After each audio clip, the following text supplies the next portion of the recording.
Welcome to AJC Europe Connects. Is Israel out of the political deadlock? An analysis of the evolving political situation. This is the title of today's webinar, which is live streamed on the Twitter account of AJC Central Europe and the Facebook account of the AJC Transatlantic Institute. Israel has gone through 3 parliamentary elections in the last 13 months. As a result of the agreement between Likud leader Benjamin Netanyahu and the head of the Blue and White Party Benny Gantz, a new government has been formed and was sworn in by the Knesset last Sunday. Does that mean that the political situation in Israel has really stabilized? And what are the chances of a government with rotating prime ministers to succeed? This webinar will help us understand what are the stakes for this new government with regards to both domestic and foreign policies. Our speaker today is Dr. Ronen Hoffman, and the webinar will be moderated by Avital Leibovich, Director of AJC Jerusalem, and Sebastian Reyak, Acting Director of AJC Central Europe. AJC is a non-partisan advocacy organization that has been at the forefront of the defense of democracies around the globe. I want to kindly inform our attendees that you can ask questions using the Q&A button on Zoom or by sending questions on Facebook. Avital, the floor is yours. Thank you very much. I would like to, first of all, say good morning to everybody and begin by wishing all of you best wishes of health. I would like to introduce our guest speaker today, Dr. Ronen Hoffman, who is an academic and former member of the Knesset. He served as a member of Israel's Defense and Foreign Affairs Committee, as well as the chairman of the Subcommittee on Foreign Affairs and Public Diplomacy. Hoffman is also an expert in the fields of Israel's foreign policy and the Middle East political negotiations.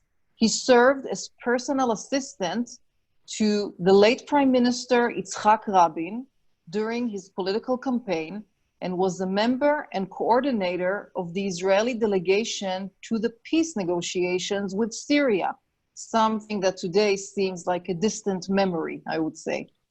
Dr. Hoffman is a lecturer at the School of Government at the Interdisciplinary Center of Herzliya and teaches courses on strategies and tactics in the Middle East, specifically peace negotiations in the Middle East, political marketing and campaign management, and psychological warfare in conflict management, among others. Thank you so much for being with us today here. Also like to introduce my colleague, Sebastian, the director of the AJC Warsaw office. So let's begin with the first question.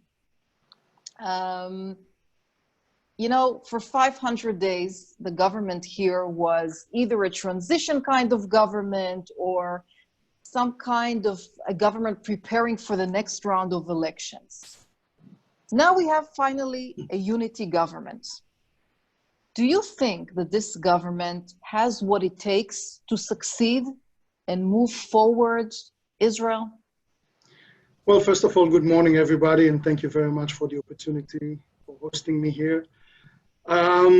Well, it's a, of course, very tricky question, but I'll try to answer it. I'll tell you why it's tricky. It's tricky because to answer whether the new government has what it takes to succeed, we need to first of all think, what is success? I don't know, if some ministers or some members of the government would consider success as the ability to survive politically as long as possible, this is one thing. If success would be to take the country to improve policy on different scale of issues, that will be another kind of success. I think that the success would depend on few, I would say 4 elements, basically. One is the interest not to go back to elections. It means that the balance of powers in the Israeli politics at the moment creates a situation where members of this current government, I think most of them at least, would prefer not to go back to election, especially after we experienced 3 election campaigns in 1 year. And everybody is, I think now, in a way, desperate for stability, for political stability and for other kind of stability. And that is I would say, the first element that would provide the government and the public with the opportunity to succeed this time. The other element would be the trust or mistrust between the two leaders, Benjamin Gantz and Benjamin Netanyahu. If they will be able to build mutual trust, and I think they just started to, and maybe there is a good chance that they would be able to trust each other politically, personally, professionally, then I think it will also contribute to the stability of the government, to the success of the government. The third element would be whether the size of the government. This is the largest government in Israel ever. 34, 36 ministers, many deputy ministers, which makes it, I think, very difficult to manage, to run a government in a very constructive and productive way.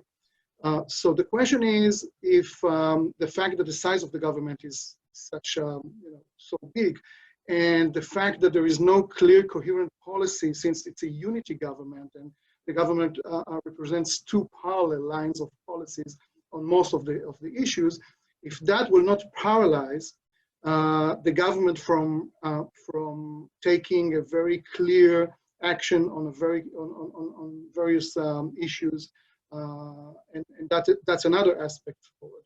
The question of success also depends on that. And the fourth one would be whether the public support of this government will continue. At the moment, it seems like the government is stable. It's going to be stable. There is a clear majority of the Israeli population, Israeli public, that supports this government. And I think that's the fourth element. So, it depends, but I think it has a good chance to succeed. Mm-hmm.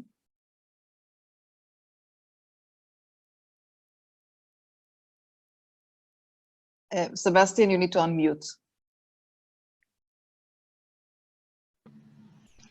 Good morning, Dr. Hoffman.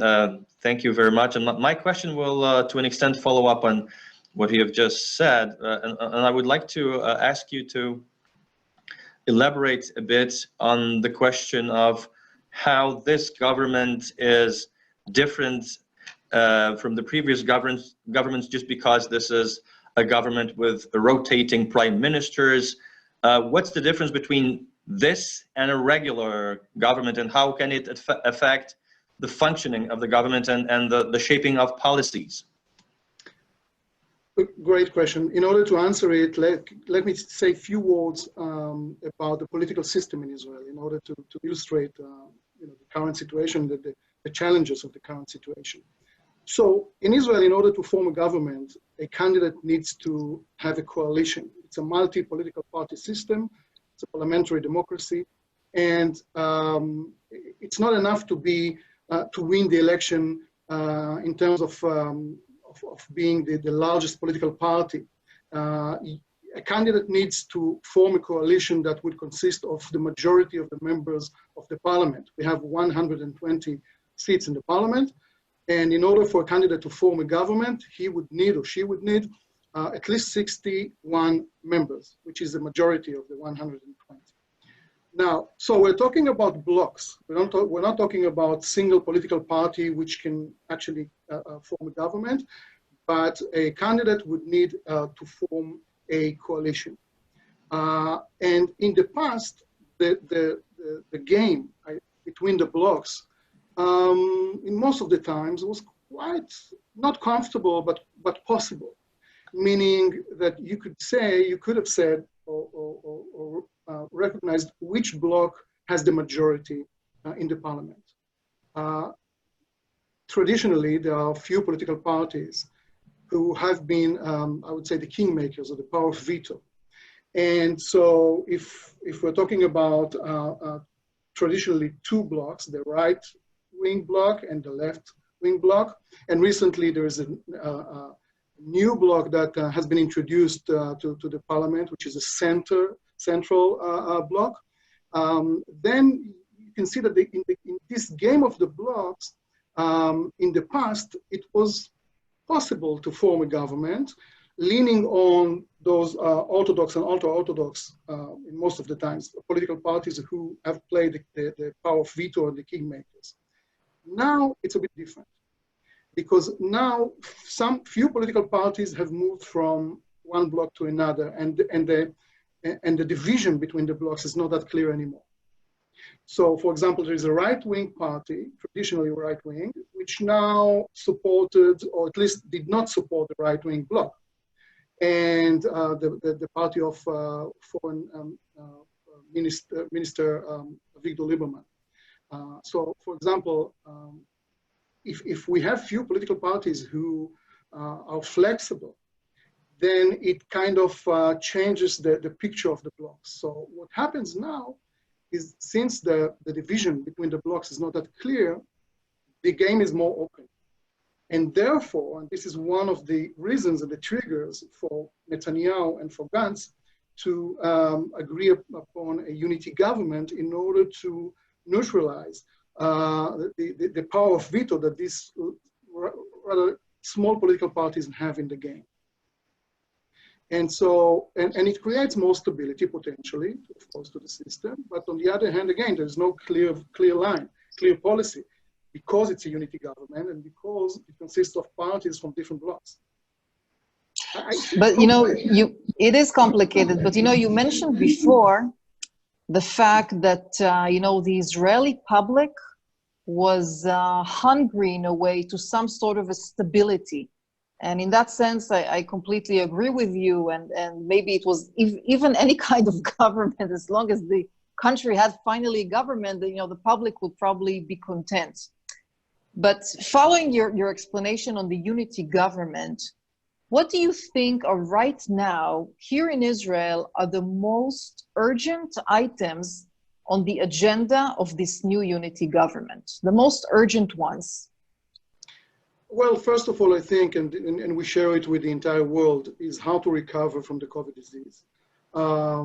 Which we did pretty well here in Israel.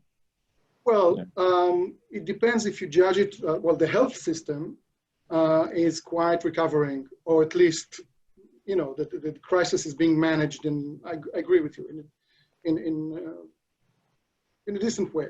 But the question is how to recover from the economic aspect of the crisis, and that would be much more difficult. It will take much more time, and so that this is very urgent. This is one thing, and at the same time, the health system and the entire system should prepare for a possibility of another wave or waves, and maybe to prepare more clear scenarios for decision making, to define in advance what kind of decisions to take in specific scenarios, which I think they were lacking, at least partially this time, because they were not prepared specifically to that kind of scenario.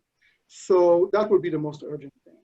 At the same time, we live in the Middle East, and we have all these challenges around us and all this dynamic around us, and I think that the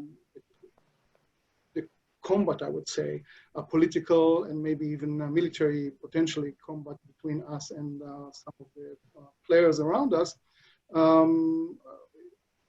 since we were focused on the crisis, on the health crisis and the economic crisis, I think that we should soon be able to focus again on the geostrategy, geopolitical arena around us, and then again decide on very clear policy how to continue the deterrence, how to manage it without getting into a escalation in the north, in the south, vis-a-vis Iran.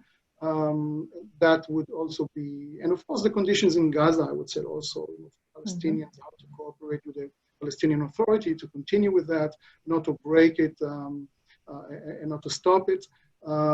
So that would be the urgent issues that I think the new government would have to deal with. Thank you.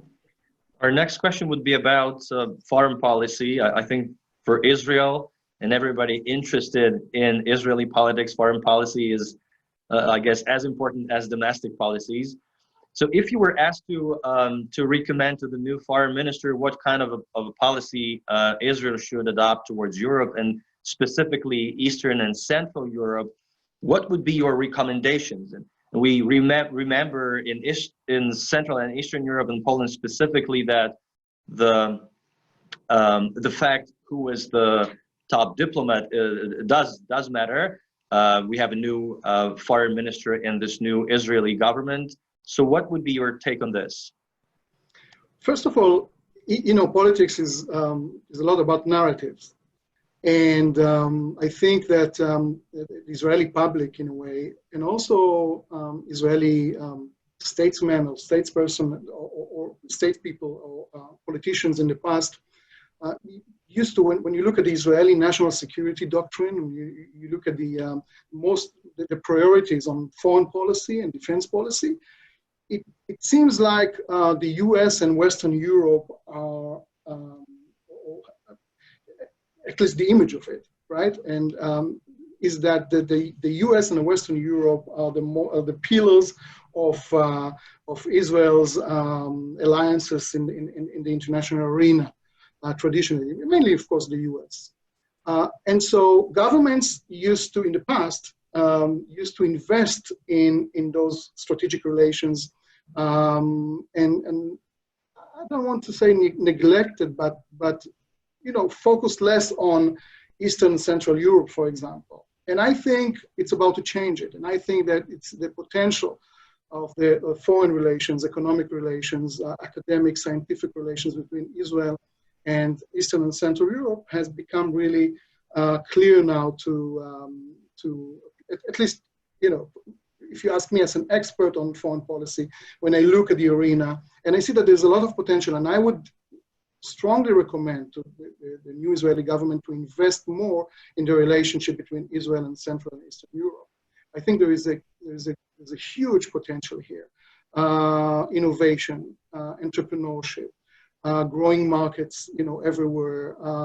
So much room for cooperation on so many levels. And we don't always need to go back to the sensitive issues and to the history and to the debates or narratives and ethos and all that.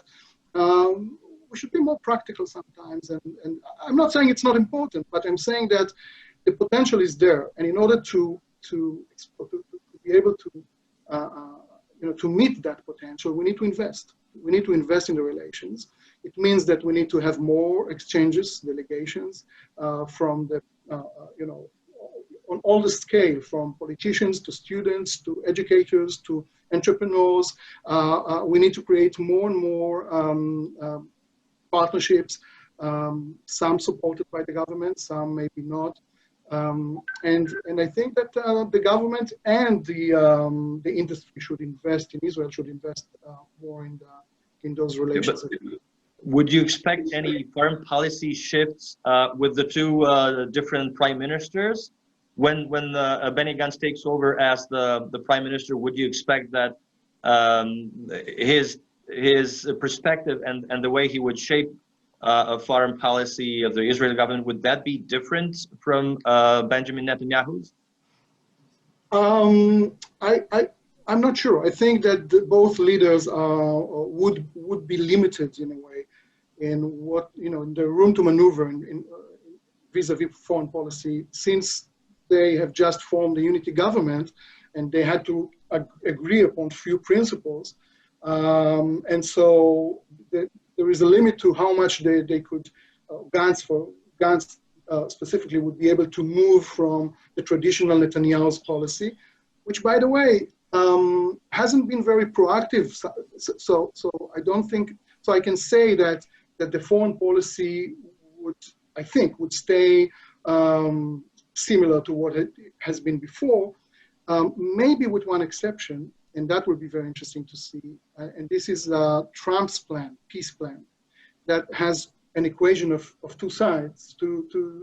One is the political side of whether or not continue with the Palestinians towards a Palestinian state, side by side with Israel, and of course the question of the territories, and that is a sensitive issue that the leaders and the government, the new government, would have to agree upon a policy. But other than that, I think that we should expect similar kind of policy in the next at least year and a half, maybe 3 or 4 years. I want to pick up on this last issue. And first of all, as you know, AJC is a strong friend of Europe. of course, Poland and many other countries in Europe for many, many years.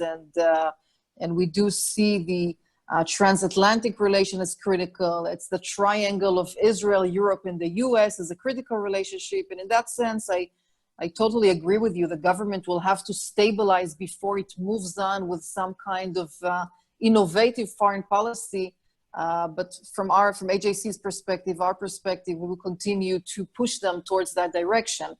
But looking at another kind of bilateral relationship, I would just like to move the focus for a moment to the US.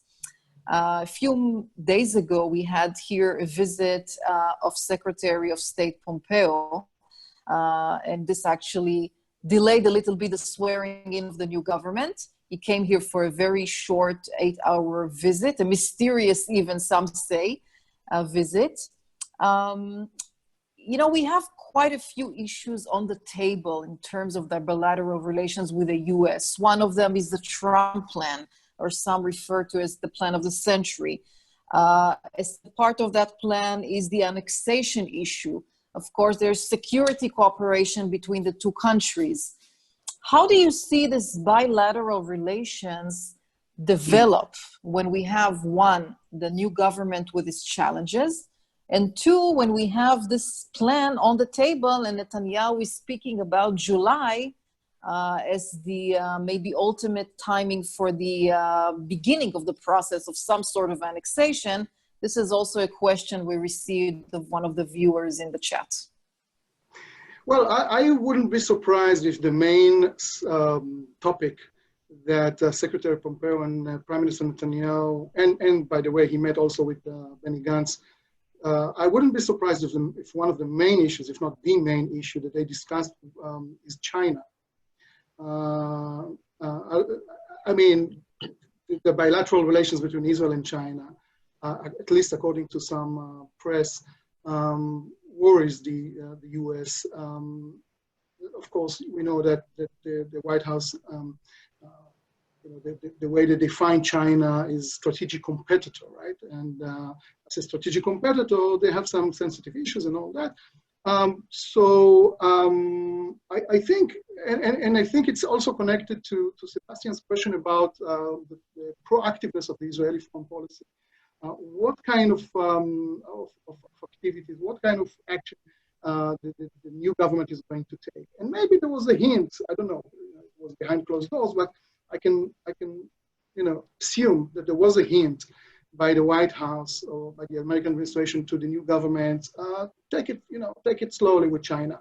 I wouldn't be surprised if that was one of the main issues. And regarding Trump's plan, yes, I think it's an important message that the Americans convey to the Israeli government.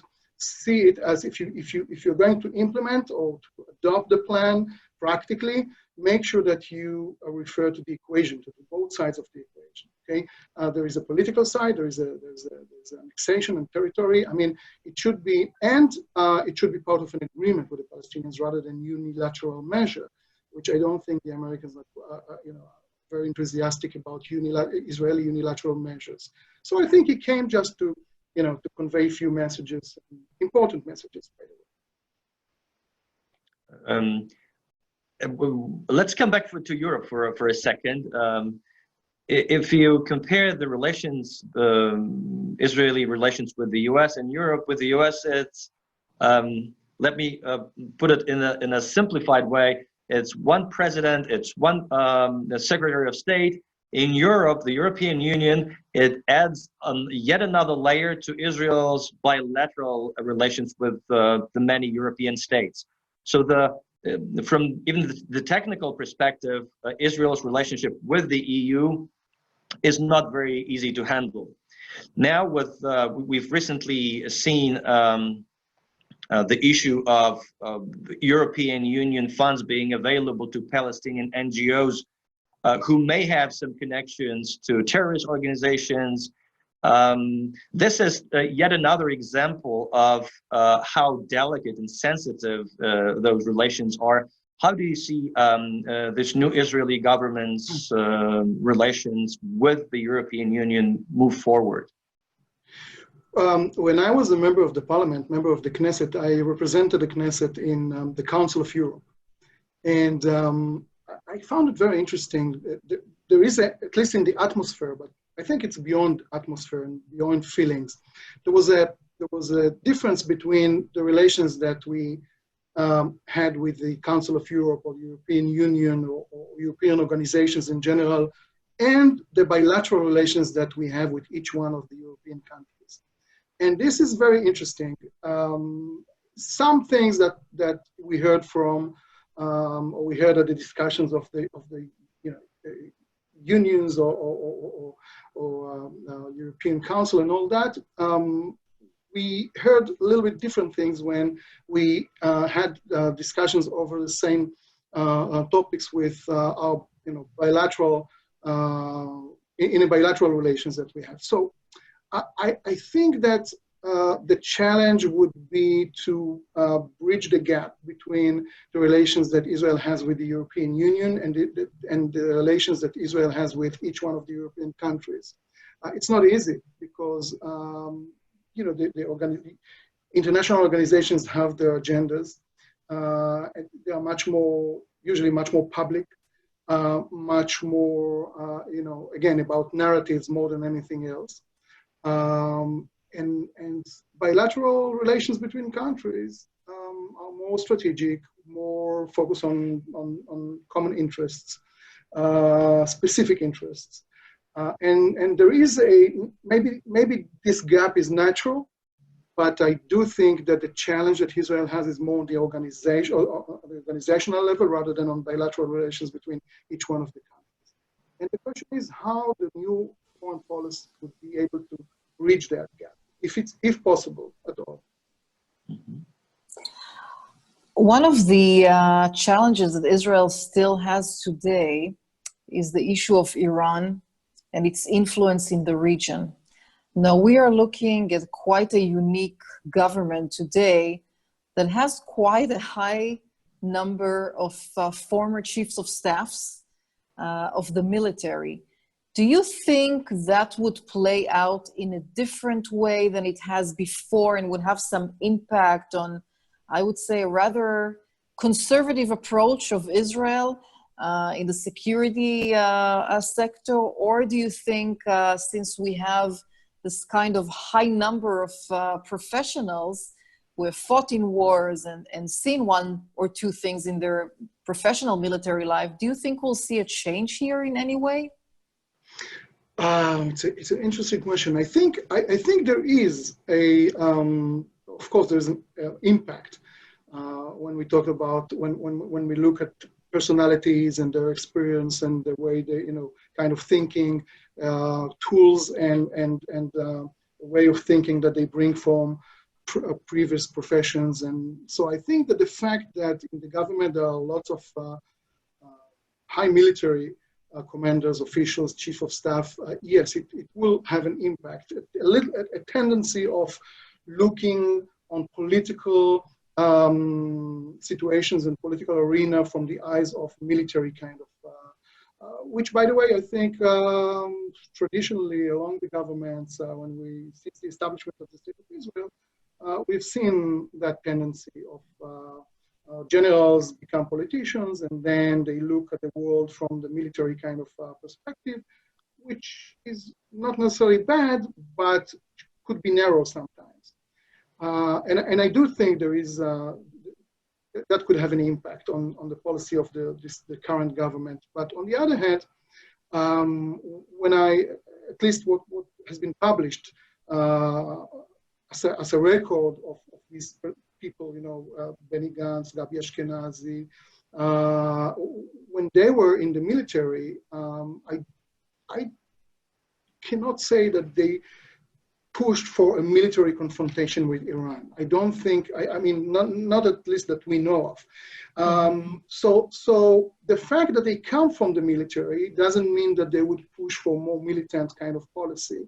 And I would trust that the common sense, and I would trust that they would continue with the combat against Iran, but the priorities would be, of course, economic, political, aspects rather than military confrontation. And also the priority would be that Israel should not lead the confrontation, but be just part of a coalition, maybe led by other superpowers. And that I don't think is going to change. Mm-hmm. Okay. Thank you. And our last question, the one of the questions that we have prepared before this webinar would be coming back to Israeli, not only domestic politics, but political life.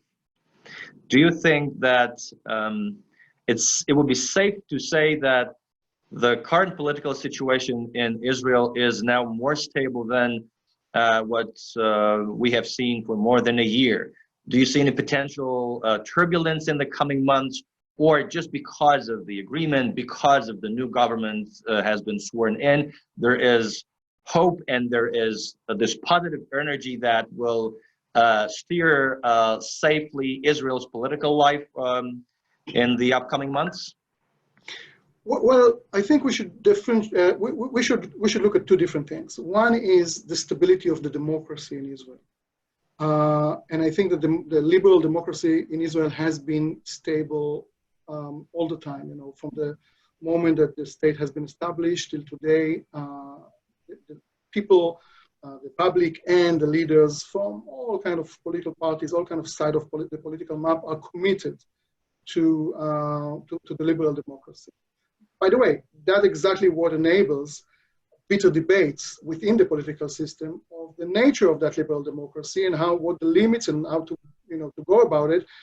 But the democracy in Israel is stable, and I think it will continue to be stable. And the other thing is the stability of the government, or the stability of the current situation, or whether there is a government, there is no government, we're going to elections.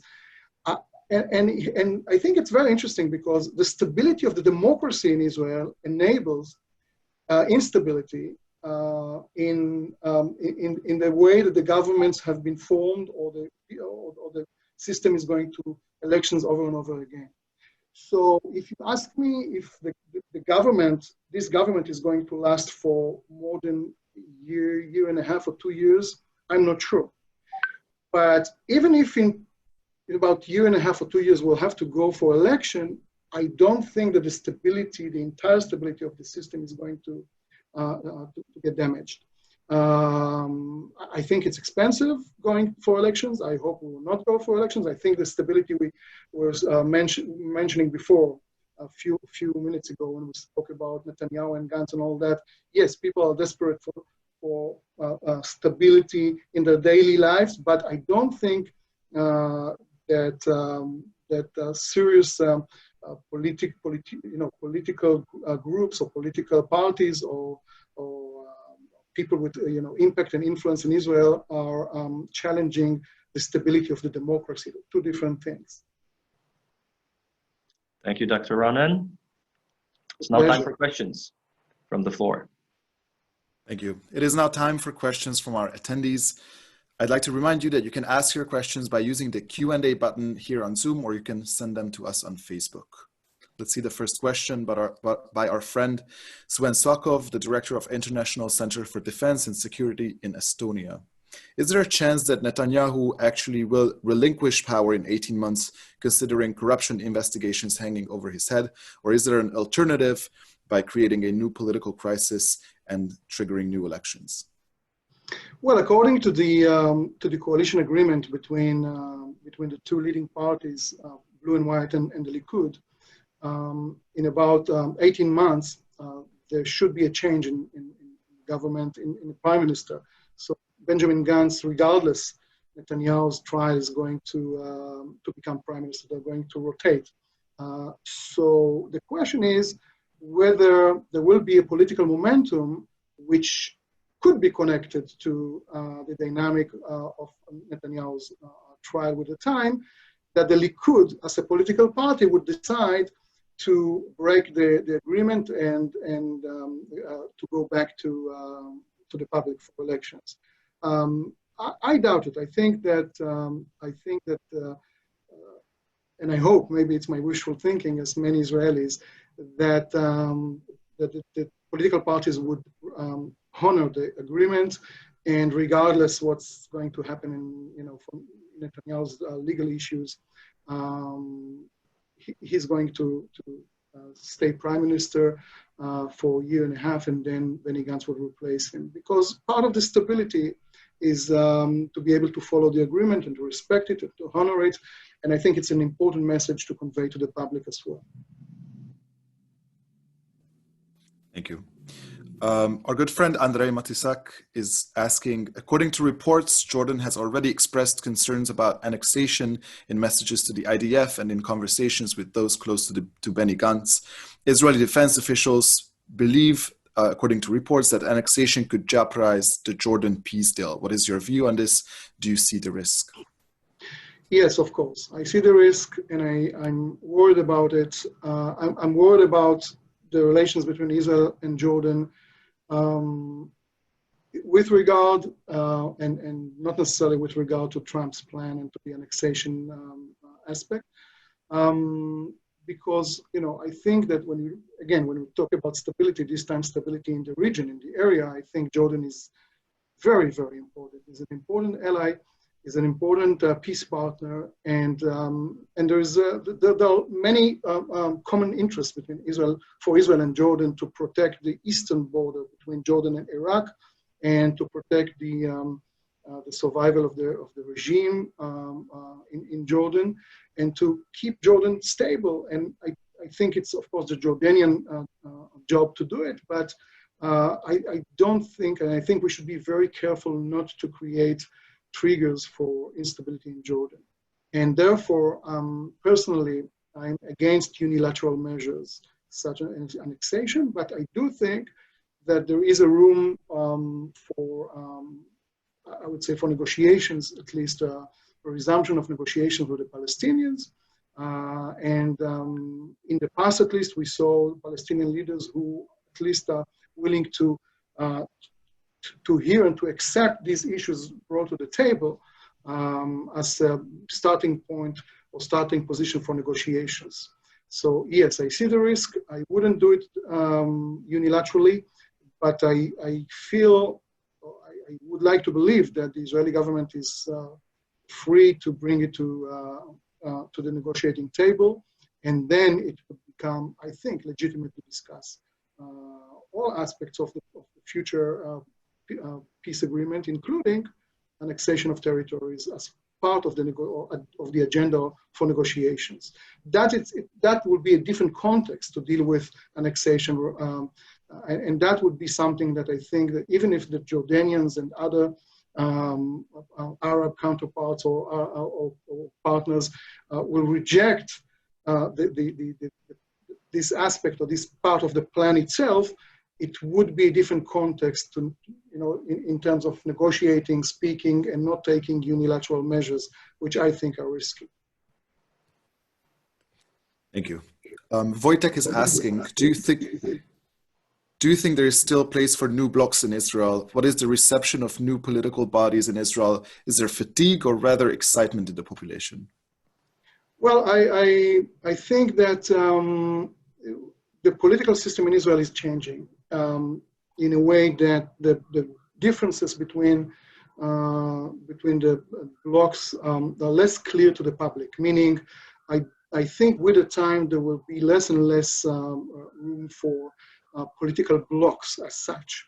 I don't, when you look again, it's the image of right-wing bloc against left-wing bloc is an image. When you go party by party, policy by policy, views by, when you go to the political party's platform and read what they offer about different things, you can find common denominator between left and right, and center and left, center and right. And so I feel and I believe that with the time there will be less room for dividing the political system to certain specific blocks. And I don't know what would replace it, if you ask me. It would be interesting to see what would replace it. Maybe some political parties would merge and not necessarily to a bloc, but to a coalition of political parties dedicated to a certain field, a certain area. But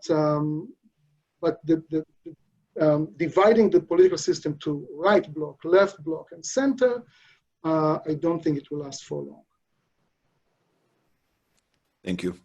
Peter from Budapest, Hungary is asking, Prime Minister Netanyahu was able to build partnerships for Israel and even personal friendships with world leaders that are often being criticized or considered problematic in India or in Hungary, for example. Do you think this attitude will change with the new government?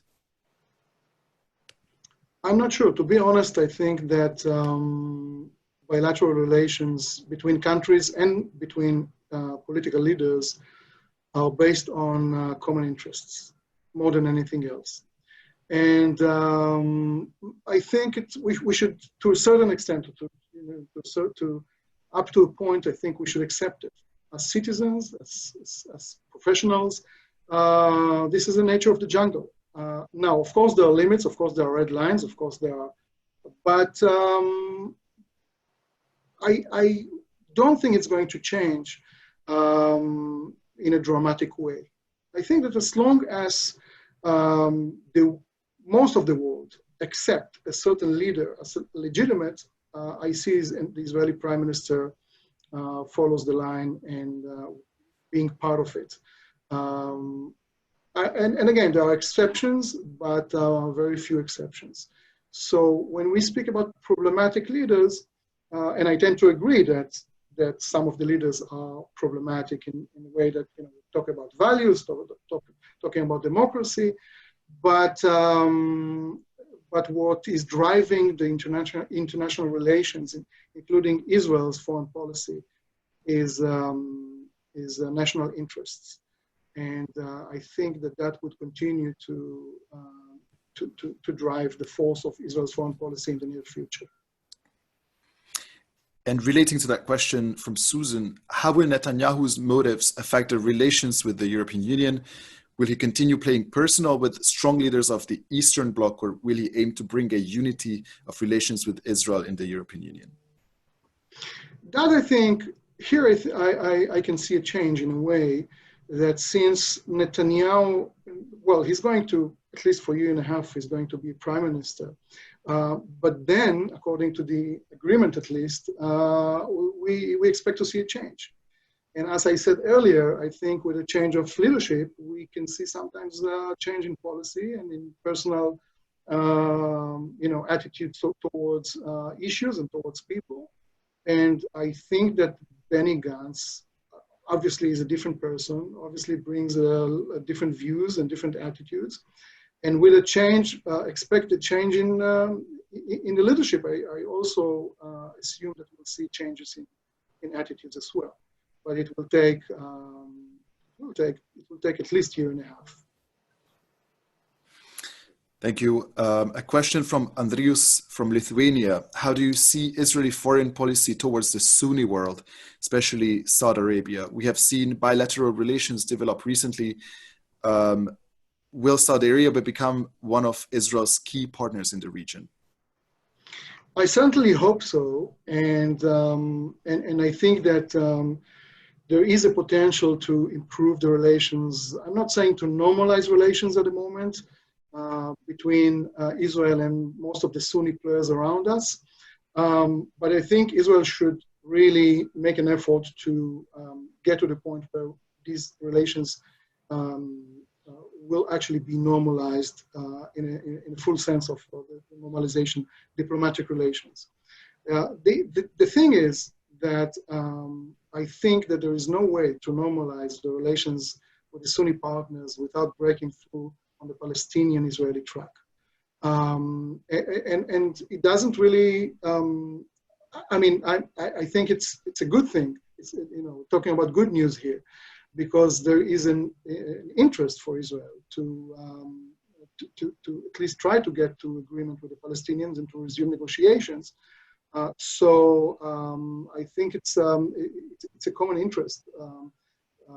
And I believe that if you ask me about changes in the government, I believe that Netanyahu's political base, traditional political base is not going to have that kind of power that they had before, since there is a unity government and since there is a political party from the center that just joined the government and has an equal power in the government. Meaning, I do see an opportunity here to resume negotiations, not just with the Palestinians, but to invite a roundtable and to look and to adopt the approach of a regional context for the Arab-Israeli or for the Palestinian-Israeli conflict, or the potential to resolve the conflict, not just a traditional approach of a bilateral conflict, but this is a regional kind of thing, and this is a great opportunity for Israel to improve relations with the Sunni players by inviting the Sunni players to observe or to maybe participate in a potential resumption of negotiations with the Palestinians. I think that's what I would recommend the new government do. That's all the time we've had for questions. Thank you. Avital, the floor is yours. Thank you so much. And I would like to thank you, Dr. Hoffman, for being our guest this morning and taking this quite challenging task of a new unity government with many challenges in a strategic, problematic area, and trying to sum it all up to us in quite a short time. So thank you so much, and much appreciated. Thank you very much. Thank you very much, Dr. Ronen. Thank you for your time and for taking us on this fascinating journey through Israeli politics and policies. We hope to cooperate and to have you with us on some other occasion in the future. Again, thank you so much on behalf of AJC Central Europe, and thank you very much to our attendees. Please stay safe and healthy. We look forward to seeing you again soon on our programs. Please check regularly our website at ajc.org and the Facebook and Twitter account of AJC Central Europe. Goodbye. Thank you for the cooperation, Avital.